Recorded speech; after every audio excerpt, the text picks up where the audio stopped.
তাৎক্ষণিক মিছিল ও গণসংযোগের পরে এ পর্যায়ে তাৎক্ষণিকভাবে সংক্ষিপ্ত বক্তব্য দিবেন বগুড়া জেলা ছাত্র দলের ১ নং যুগ্ম সাধারণ সম্পাদক শ্রদ্ধাভাজন বড় ভাই সাদিক ফয়সাল ভাইকে সংক্ষিপ্ত আকারে বক্তব্য দেওয়ার জন্য বিশেষভাবে অনুরোধ করছি।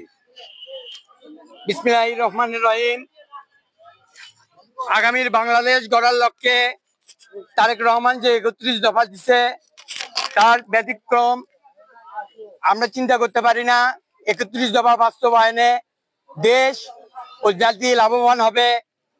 এখানে ৩১ দফায় তারেক রহমান উল্লেখ করেছে বৈদেশিক মুদ্রায় কিভাবে স্বাস্থ্যক্ষেত্রে উন্নয়ন করা যায়, কিভাবে দেশকে উন্নয়ন করা যায়, কিভাবে জনমানুষের উন্নয়ন করা যায়, সেই বিষয়ে ৩১ দফায় বাংলাদেশকে একজন স্বনির্ভর দেশকে গড়ে তোলার জন্য যা যা প্রয়োজন তারেক রহমান সেই ৩১ দফার কার্যক্রম বাস্তবায়নে আজকে আমরা এই মাঠে নেমেছি এবং আমরা প্রত্যেকটা ঘরে ঘরে যে দেখছি তারেক রহমান ছাড়া বাংলাদেশের উন্নয়ন কখনো সম্ভব নয়।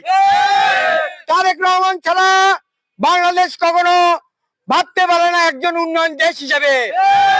আমরা তারেক রহমানের ৩১ দফা বাস্তবায়নে সবসময় কাজ করে যাচ্ছি।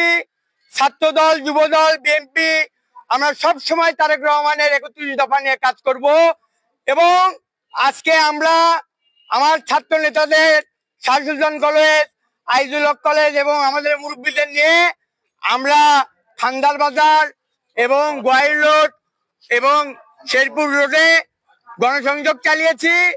এতে আমরা ব্যাপক আশাবাদী তারেক রহমান ছাড়া এই বাংলাদেশ কখনো এগিয়ে যেতে পারবে না। এই দেশ স্বাধীনতার ঘোষণা দিয়েছিলেন শহীদ প্রেসিডেন্ট জিয়াউর রহমান।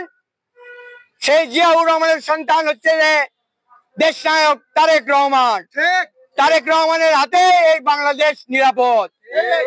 সবাই ধানের শীষের পক্ষে কাজ করবেন এই বলে আমি আমার কথা বলা শেষ করছি। বগুড়াবাসী ধন্য তারেক ভাইয়ের জন্য, তারেক ভাইয়ের জন্য, বগুড়াবাসী ধন্য তারেক ভাইয়ের জন্য।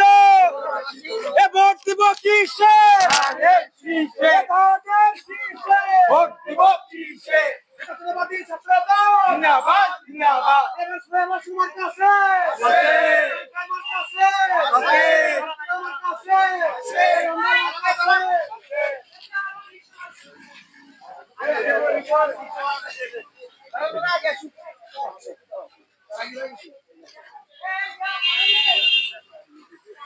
দর্শক, এই ছিল বগুড়া সূত্রাপুর খান্দারের বর্তমানে নির্বাচনের প্রচারণার বর্তমান দৃশ্য।